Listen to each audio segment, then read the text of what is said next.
vision dancing through my bones. I feel passion burning in my heart. I know the truth, but resting in my soul. Use me, Spirit, use me.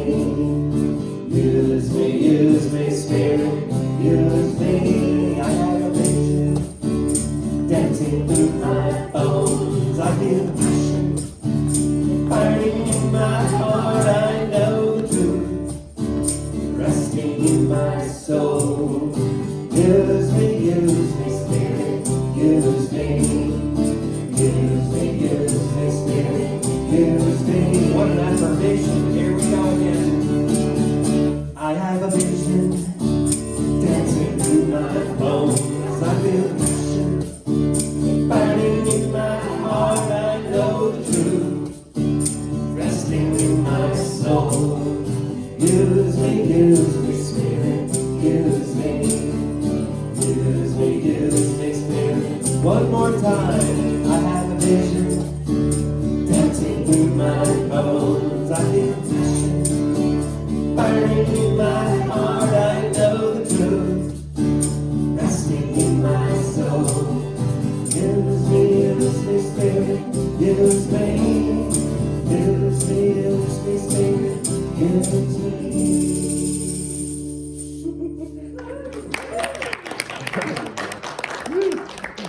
Good morning. How is everyone this morning? I have a vision dancing through my bones. Don't you like that? Wow, I love that. So I just invite you right now to breathe with me as we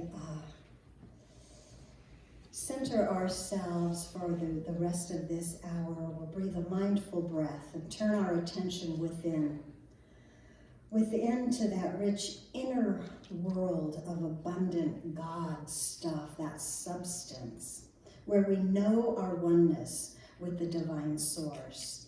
And from there we speak our purpose and purpose statement together, from that space of wholeness together.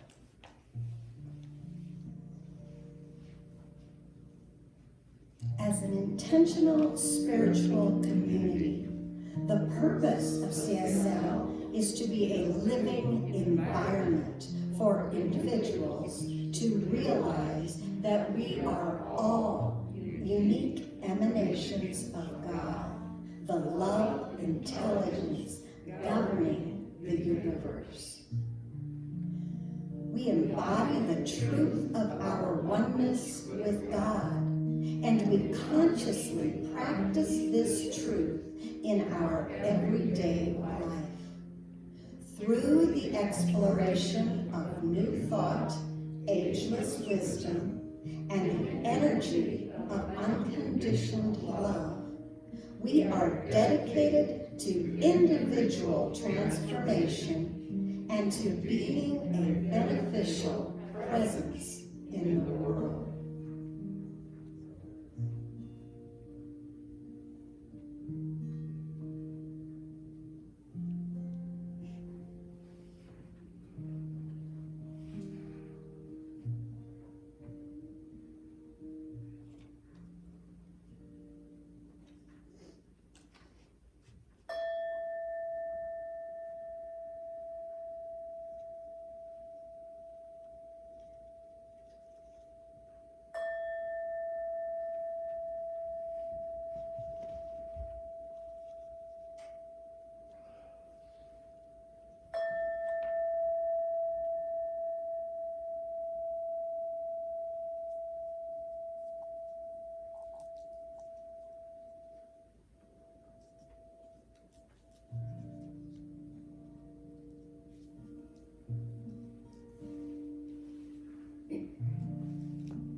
Be still, my soul, be still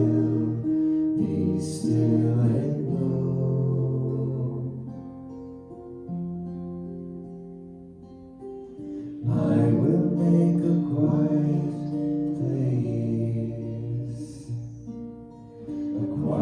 place within my life, and I will listen, Holy Spirit, I will listen.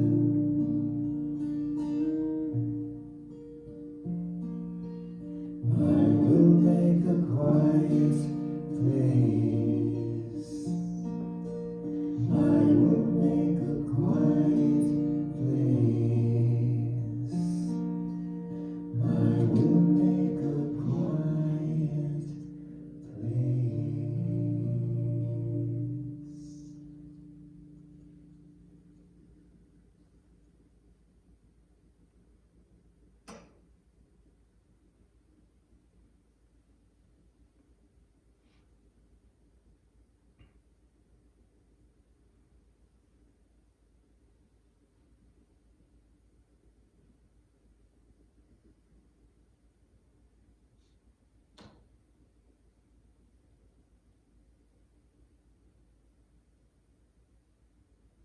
And I invite you to join with me in that heart space, in that place where we feel the presence of the divine, that place where we know and we feel that God is the one power and the one presence, the all good, omnipotent, omniscient, omnipresent.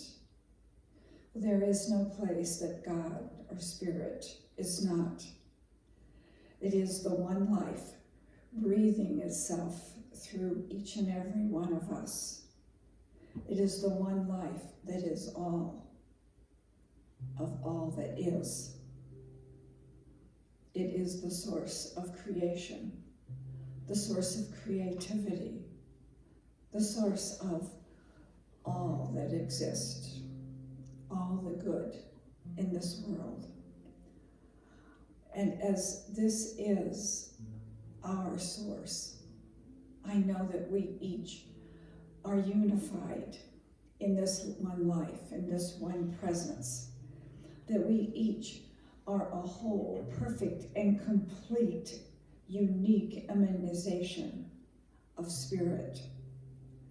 And so I declare for each and every one of us that Spirit says yes to our own highest vision for ourselves. That as we co-create our life here on earth, we are divinely guided, directed, led, and protected to our highest good and our greatest yet to be. For our vision is an activity of God, of love in this world. I know that each one is a blessing to each other, and I know and I declare that everyone we come in contact with are blessed by our vision of love, of prosperity, of hope, and of beauty for this world. For we are the light of the world as we connect consciously with the divine within. And divine beauty, peace, harmony, and wisdom and joy is our truth that sets us free to live perfect, whole, and complete lives, radiating the goodness of spirit. And we see the divine in everything and in everyone. And I turn my attention to the prayer chest and the desires of your heart, knowing that they are already unfolding in the mind of God. For divine wholeness is being revealed right now in each situation with unconditional love, with joy, with health, with abundance. And each request is divinely guided and directed to become the fullness of life, renewed and restored to that completeness. I bless the volunteers and the staff today who share their time and talents, for I know that their loving presence is received with great love and is returned to them tenfold. And I bless each one here, knowing that we are unified in the one life. I'm exceedingly grateful for this truth that sets us free, for the universe saying yes to our vision for ourselves and each other. I am so grateful, I am so thankful that our lives are filled with this truth of our own being. So I just release this word into the law, knowing it is already so. It is already fulfilling itself. And all we do is let go and let God as we join together and declare, and so it is.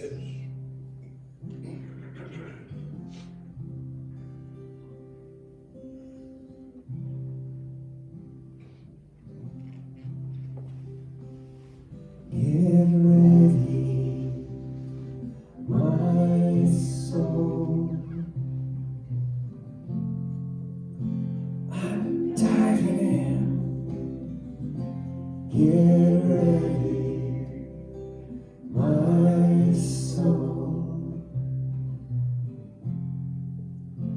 I'm diving in to the deepest kind of love, to the sweetest kind of life. Get ready, my soul. 'Cause here I go, deeper, deeper, deeper than I've ever been before. Here I go, closer, closer, closer to my sacred source.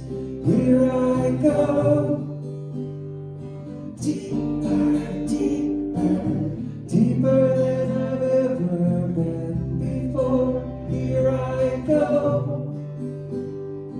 closer, closer, closer to my sacred source.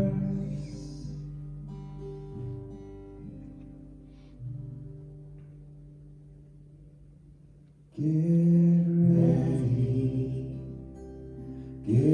ready, my soul.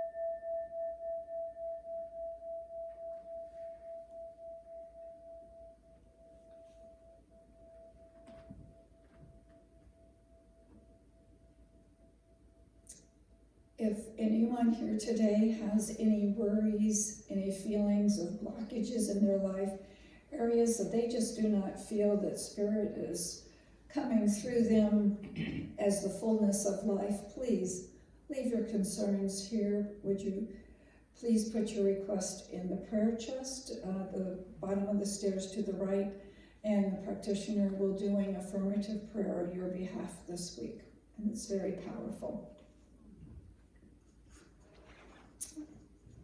We must remind ourselves that though our lives are small and our acts seem insignificant, we are the generative elements of this universe, and we create meaning with each act that we perform or fail to perform. It's Kent Newborn. And from Ram Dass, you and I are the force for transformation in the world. We are the consciousness that will define the nature of the reality we are moving into.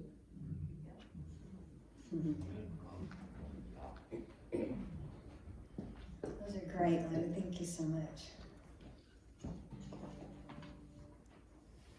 Okay, here we are. Say yes. Yes. I love that. So today, let's see, our first one we said yes to love, and then we said yes to life. And today we say yes to vision. It's a two-parter. Yes to vision this week, yes to vision next week. So we're going to take our life to the next level of joy, love, peace, abundance, success, relationship, or wherever you would like to express life more fully. Does that sound good? Yeah. Okay. So talking about a vision is like upgrading our life, or we're leveling up, okay? I want to embrace more of who I really am and who I really want to be. Is anybody with me there? Yes. All right. Ooh, so, who do you want to be in 2021? That's what we're going to be thinking about. A vision can give us some clarity on these things, and the clearer that our vision is, the faster the manifestation process appears for us, okay? When we focus our attention, then we bring into focus this God energy, which in turn creates for us that which we give our attention to. There's the rub, right? In visioning practice, we purposely place our attention on the best self that we want to create, or be, or express. Do we want to express integrity, health, love, compassion, understanding, abundance, generosity, kindness, forgiveness? The list goes on. Say yes to a higher version of yourself, a new, exciting story of who you are right now. Begin to open to the possibility of your dreams and desires becoming a reality in your life. Because with God, all things are possible. But we can't forget the with God part, okay? So today I have a video message by Dr. Roger Teal from Mile High Church. This was a couple years ago. He no longer is senior minister there, but I loved the message. He had a message about vision as well. I'll let you just hear that. But he's from Mile High Church. I hope you enjoy Dr. Roger Teal.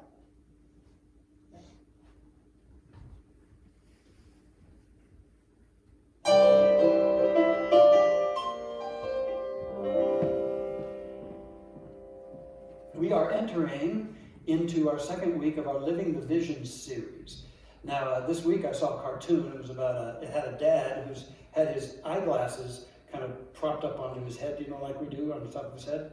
And his kid came along and says, "Daddy, are your glasses up there so you can see your ideas clearer?" And I thought, yeah, that's kind of what we're doing in this Living the Vision, our theme being on course, is we want to see our possibilities in this life clearer. And in a more powerful way. And so we're talking about being on course, which means to be navigating our lives according to the compass of our soul purpose, our core purpose in this life, so that we move beyond fear-based living, beyond haphazard living, and we begin to live a life that is authentic and deliberate and enlivening. And a life that brings forth our greatest gifts, whatever they might uniquely be for every one of us. Martha Graham wrote something so powerful. There is a vitality, a life force, an energy, a quickening that is translated through you into action. And because there is only one of you in all of time, this expression is unique. And if you block it, it will never exist through any medium and will be lost. The world will not have it. It is not your business to determine how good it is, nor how valuable, nor how it compares with other expressions. It is your business to keep it yours, clearly and directly, to keep the channel open. So that's what we're doing. We're opening up the channel, and we're attuning to that inner knowing. And we're remembering some very important things that are key to our science of mind and spirit. That there is a power for good in this universe. It's the love intelligence that has created all of creation out of itself. And we are one with this power for good. You couldn't be beyond it. You couldn't be outside of it. And this power for good is always conspiring for your highest and best. And I'll tell you what, this power is a wonder-working power whenever we get out of its way and believe that it can work for us. As Emerson said, get your bloated nothingness out of the way of the divine circuits. And in a way, that's what being on course is all about. And so as we go forward with this on course theme, we're also looking at 5 pathways for empowering the possible. Last week we started off with the first pathway, visioning. And I remind you that we discussed that vision is really born of the heart. That the heart is both the wisdom and the way of our higher vision.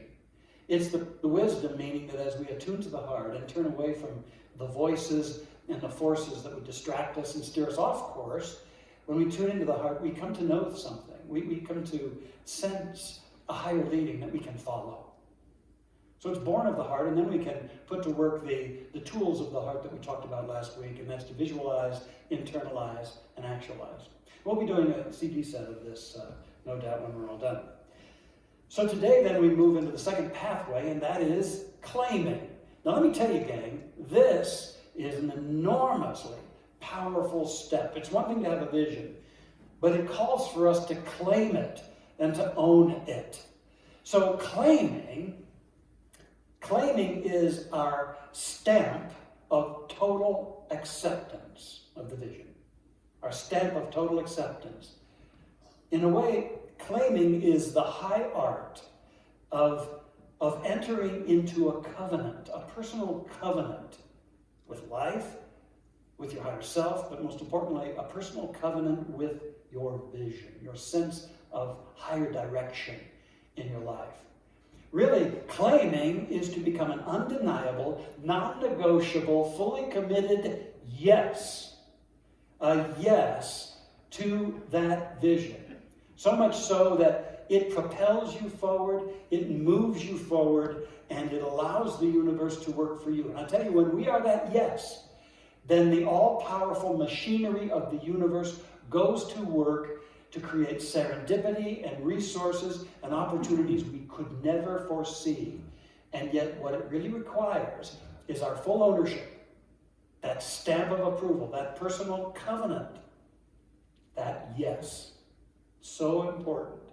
Search your hearts on this. And I bring to you a Bible phrase, I think it's from the book of James, and it came to me this week. The double-minded person is unstable in all his ways. What is it to be double-minded, but to have a vision and yet have a bunch of stuff competing with it? And we let that happen. We become double-minded. I like the way it's put in the Aramaic translation of the Bible, which, by the way, was the language spoken in those times and the language of Jesus.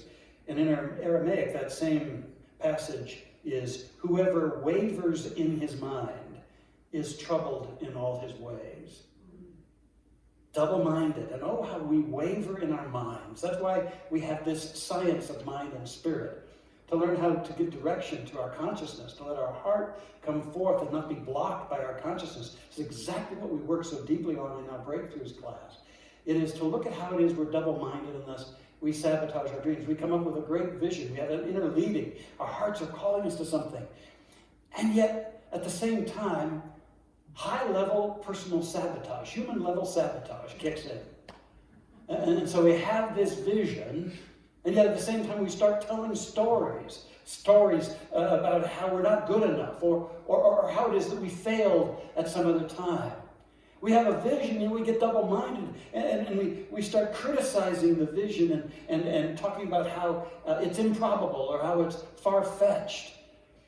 Well, if something deep begins to move in us, and then we get double-minded and we start dwelling on all the drawbacks and the yeah buts and how it is that we have no idea how we could ever pull this off. Maybe it's bigger than we are.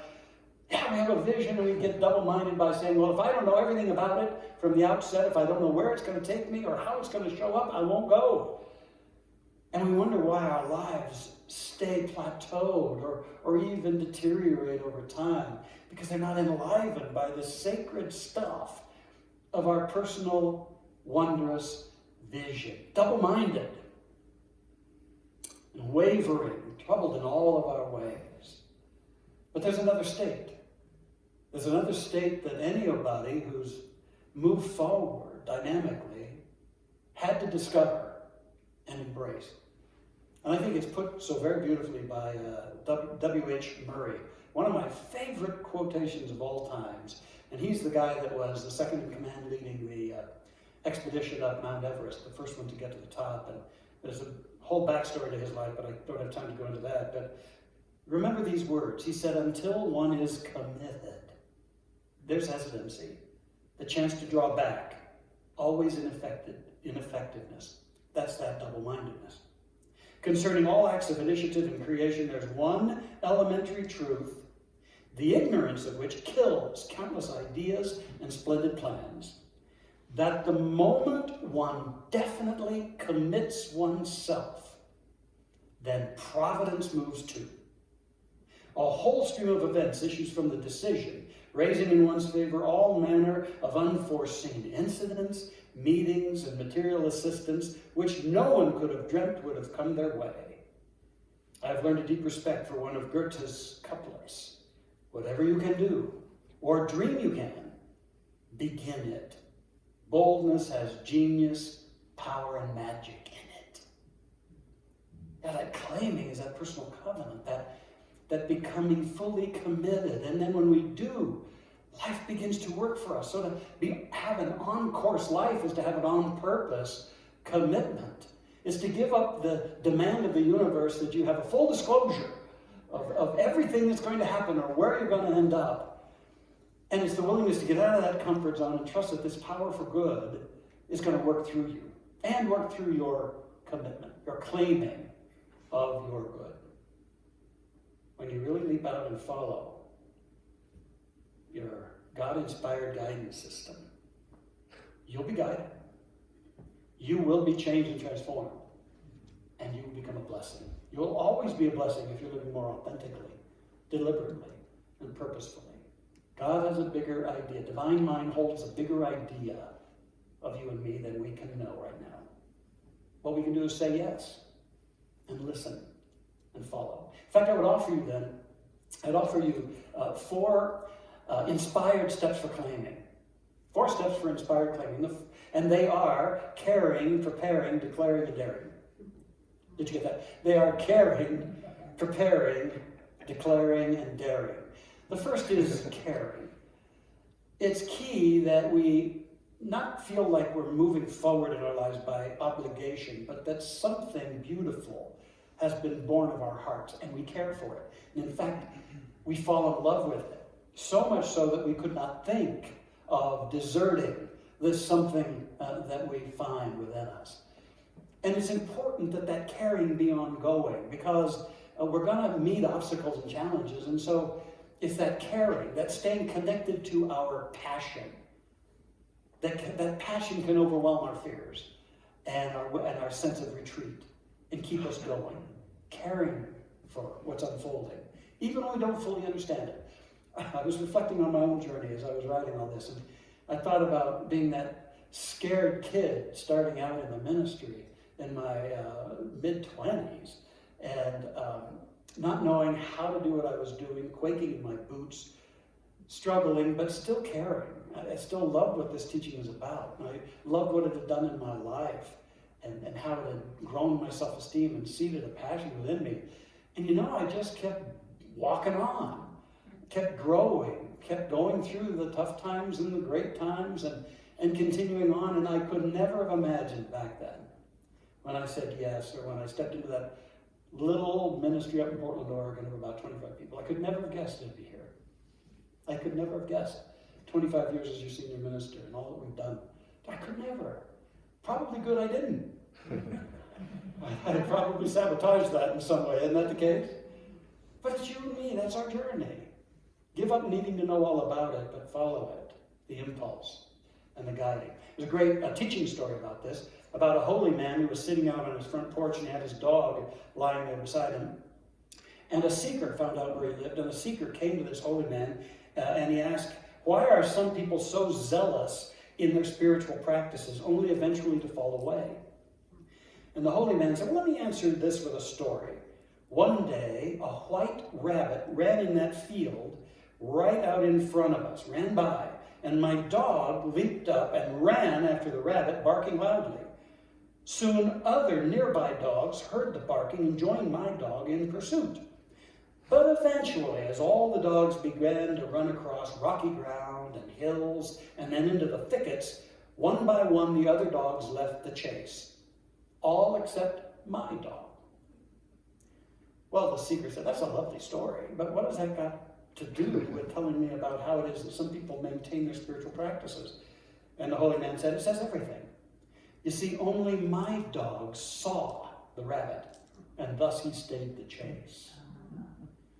You see, what keeps us going is that we have personally, directly, seen something, felt something, connected with that vision, such that our caring keeps us going when we're going over the rocky places or the hills or the thickets, the situations and the obstructions, the challenges that show up on any path, the learning experiences that show up. It's that we've seen something. Other people might fall away because it's not been their experience, but when it's our experience, we care for it. We protect that, claiming it. I want to conclude with one of my favorite illustrations about this from the life of a great, great actor, a great person, Sidney Poitier. He was born in the West Indies, didn't know how to speak English. In fact, he was a 7-month premature baby. He wasn't even expected to live. In fact, his father, Reginald, had gone out and bought a wooden box, a little bit bigger than a shoebox, that was to be where Sidney would be buried, in which he would be buried, because they had lost other children. But they still had 8 children to help them work that tomato farm, and though it was a sad thing, they were kind of used to this. But Sidney's mom, Evelyn, had a premonition about him. She somehow knew that this infant had something and had a great agenda and a great gift. So she went to a fortune teller, and the fortune teller confirmed it. Your child is not only going to live, but your child is going to do great things. Your child is here to express great light. And so it was the only time that Evelyn Poitier spoke up tersely to her husband, Reginald, and she said, get that box out of here. This child is going to live. This child has something that's going to thrust him forward in life. And so Sidney writes about that. And so it was I grew. And when I was 15, my parents couldn't take care of me anymore, and they shipped me off to Florida to my brother. And I got a job as a delivery boy, and I was delivering a package to a door, and this woman came to the door, and I said, I have a package for you. And she said, fine, I'll take it to the back door. And I said, no, but I've got it right here at the front door for you. Take it to the back door. And she slammed the door. She wouldn't take it. So I set it on the front porch and went to a movie with my friends. Later, at 10 o'clock at night when I got home, all my brother's lights were out in his house. And I walked in and I asked, why are all the lights out? And they went, shh, the Ku Klux Klan has just paid us a visit. We're going to ship you across town now because you don't do what you did in Florida. And Sidney writes, yeah, you know, I didn't know what they were talking about at first. I was raised in the West Indies. I didn't know about the defeat of self-image of the American blacks. And so I was shipped across town to an uncle, and he liked me and I liked him, but we didn't have much in common. So I went to Georgia, and I washed dishes because that's what I knew how to do. And then I got tired of Georgia, and I went to New York. Now, nobody told me that in New York it gets very cold and you need a heavy coat, and my West Indies blood was freezing. So he was arrested for vagrancy there, and then he took homage with a cloister of nuns, and he went on washing dishes. But he says he felt this something within him that had to get out. And he knew he had to honor that. And one day he was reading through the want ads, and he saw the phrase actor wanted. And he thought, great. I really didn't know what an actor was, and I had a very thick West Indies accent, but I walked in there, and the agent was sprawled out in his Brooks Brothers three-piece suit, in all his gray flannel suitism, and I said, hi, I'm here to answer the ad. And he said, can you act? I said, of course I can act. So the agent threw a script at me, and I took it, and I didn't know how to read it. And so I faked it. After which the agent threw me out and yelled, get out of here, why aren't you washing dishes someplace? So he began, after all the dishes were washed at the Hotel Fostoria in New York City, he began to teach himself how to read. And then he bought a radio, and he listened for hours to the American dialect so that he could get that. And so later on, he went back to that agent in the gray flannel suit, and the agent said, I'll tell you what I'm going to do. We have a shortage of black males in our American Negro theater, and we'll give you a free scholarship. And after 12 weeks, if you don't improve, we'll have to let you go. Sidney says he was just in heaven. But then after 12 weeks, the agent came and says, we're letting you go. We're letting you go. And he said, you can't let me go. He said, yeah, we can. We're letting you go. And Sidney said, but I want to be here. I want to learn to be an actor. And the man turned to him and said, you cannot act. Now I pause here. How many people have slapped some kind of verdict on you like that? He said, you can't do that. When in fact, you do have the capacity. You may not have fully manifested or evolved it, but you got it. And so did he, obviously. Sidney said, and so I offered my janitorial services. That's a kind of caring for his vision. He didn't give up. Cleaning and scrubbing, doing more than was asked of me, and before I knew it, there was a man, and he was from London, and he was an agent. And he said, I'm going to film something in Africa, and I'd like you to do a screen test. Would you be interested? And he tried to look really calm and collected, but then he burst out, yes! And the man said, fine, get Mr. Potier's tickets to London for the screen test. Now, through all of this, Sidney had never written home once. In all the 8 years he'd been in America, because there's an omen in the West Indies that you never write home from America unless you have money in the envelope. So he hadn't written home. So he went to London and he took the screen test, and he was accepted, and a career, a stellar, of the highest order career was launched. Then the agent asked him, when he was accepted for the part, how would you like to go home to see your parents and maybe stop off in Paris on the way? And Sidney tried to look very calm. And then he blurted out, yes! So he went home. A full-grown man. He'd been arrested for vagrancy, accosted by the Klan, shot in a race riot in New York, been painfully made aware of his illiteracy, and after 8 years he was back in Nassau again. And a taxi pulled up in front of his parents' one-room house, and Sidney got out, dressed in his gray three-piece suit, and he peered into the window. And he saw his parents there rocking, and it all just came to him. And he concluded, there I was, looking through that window, and it all flashed in front of me. All those experiences, all the moving through the pain and the grief. And then I knew that something in me, a friendly force, had inspired me to keep carrying it all through. And I knew I could expect even more. Beautiful ones, that friendly force is at work right in you. There's no doubt about it. Except maybe in your own thinking. But we're not going to put up with that anymore. It's time to own that. It's time to claim your God-intended higher good. And sense that this precious life of yours is meant to be a great adventure, even a great risk at times. That there are those times when it calls you to leave everything that you're familiar with and embark into the unknown, which is the soil of your greater yet to be, that it might grow and come forth in some wondrous way. We wouldn't be here right now if we weren't here to bring forth some unique, personalized, great vision and expression in these times. So I bless you in that. Invite you to be about the business of caring and preparing and declaring and daring every day. And also, don't ever forget, you will be guided. You will be changed. And you will be a blessing. And so it is.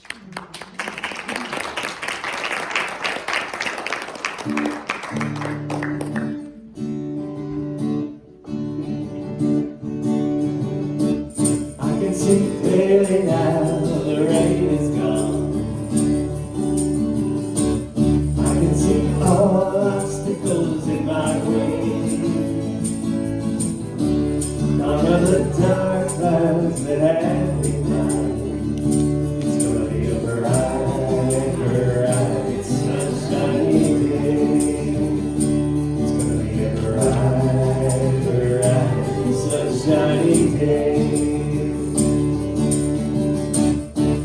can lay it down, the pain is gone. All of the sad feelings have disappeared. Here is the rainbow I've been waiting for. It's gonna be a bright, bright, sunshiny day. It's gonna be a bright, bright, sunshiny day. Look all around, nothing but blue sky. Look straight ahead, nothing but blue sky. I can see clearly now, the rain is gone. I can see all obstacles in my way. Gone are the dark clouds that have me blind. It's gonna be a bright, bright, sunshiny day. It's gonna be a bright, bright, sunshiny day.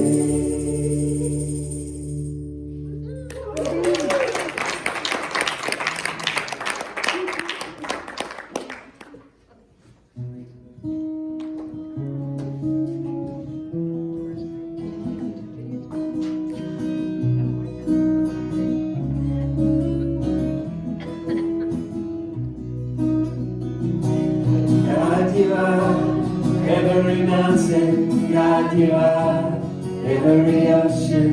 God, you are every canyon, every inch of earth and sky. God, you are every morning. God, you are every midnight. God, you are every moment, every second of my life. Everything I see, everything I do, everything I am is you. Everything above, everything below, everything I know is you. God, you are every sunrise. God, you are every moonbow. God, you are every star shine, every inch of earth and sky. God, you are every springtime. God, you are every snowfall. God, you are every season, every second of my life.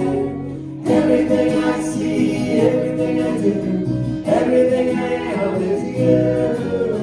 Everything above, everything below, everything I know is you. 'Cause you are the very breath I breathe, and your perfect love created me. Everything I see, everything I do, everything I am is you. Everything above, everything below, everything I know is you.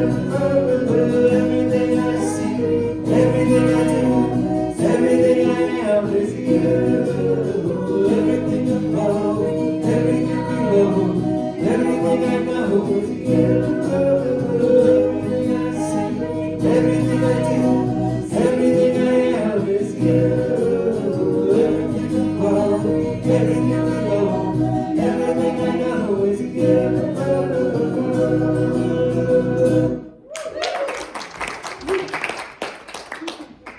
Okay, as the ushers come forth, I know that this is our time to consciously participate in the spiritual law of circulation.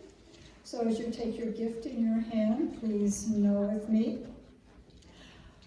that God always says yes.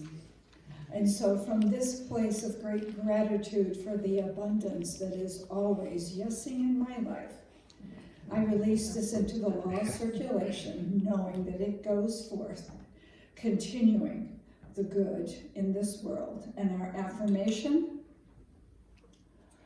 mighty streams of creative energy are flooding my life with abundance. I am the change. I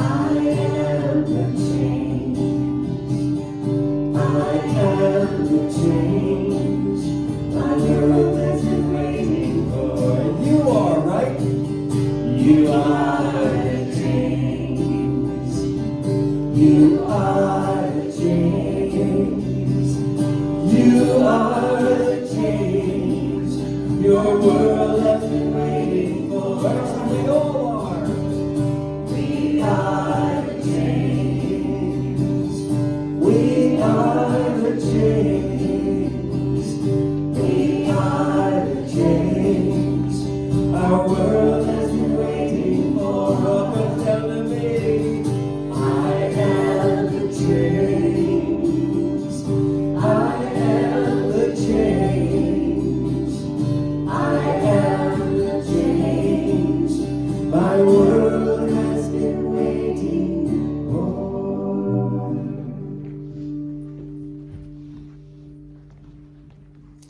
And these gifts are gratefully received as they go forth. The activity of God saying yes to a greater abundance for our church, our community, and our world. And it's all good, and so it is. Thank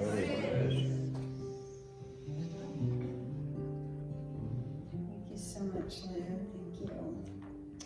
So, if anybody's here for the first time, welcome to CSL. If you'd like to know more about our center, Tamara will be wandering around in the lobby area and can answer some questions for you if you have them.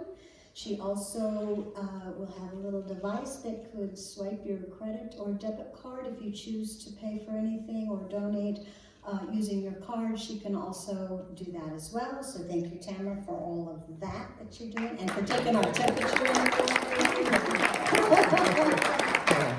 She has multiple hats here as well. So thank you for that. I just want to say again about prayer requests. There is a prayer chest in the lobby going down the stairs, and I encourage you to put a prayer request in. I encourage you to put a prayer request in for everyone. You know, I mean, I just can't imagine not praying all the time, and I know Lou is in that mindset as well. So anything that you have that you would like some extra prayer, just knowing, really knowing that oneness, that you can let go of that and maybe not worry about that anymore, please put that in the prayer chest. Lou so graciously takes those, and in her own prayer time, she will include you. She will pray on behalf of you, and that is pretty darn powerful. So thank you so much, Lou, and I encourage you to use that. Okay, so here we are claiming our good together. That's lots. So let's just rewrite down them, and here we go. I feel alive all over and energetic throughout my being. I am vitally alert and wonderfully imaginative. I am highly stimulated and totally motivated. I work with divine inspiration to be a clear and clean channel for the creative force pouring through me. I feel this dynamic flow of energy and I'm in the right place at the right time. I'm just where I'm supposed to be. I'm in the right place at the right time. I am just where I'm supposed to be. I'm in the right place at the right time. I am just where I'm supposed to be.